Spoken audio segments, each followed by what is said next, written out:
The switch to allowing federal flood premiums to be paid in installments ends over 50 years of practice of making homeowners pay it all up front at once. I ran into one of those rare Florida homeowners who actually has flood insurance.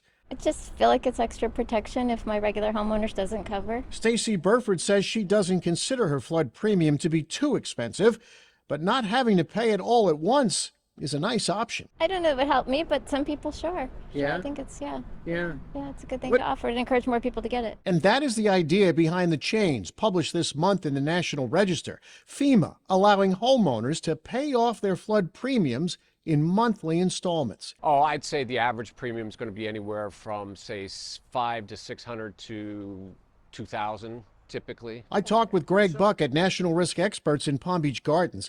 He admits homeowners are still passing on flood insurance, largely over the cost.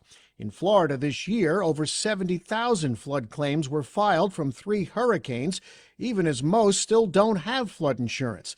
And the same goes for North Carolina, where extreme flooding took everyone by surprise. I think it will have some, and here's where I think it will matter. It will matter to those people who are stuck in Citizens with an older home where Citizens is requiring, because remember, after this year, it's 500,000 and up that require to have the flood insurance with Citizens. The change to the installment policy, it takes effect on New Year's Eve. In West Palm Beach, Matt Cesny, WPTV News.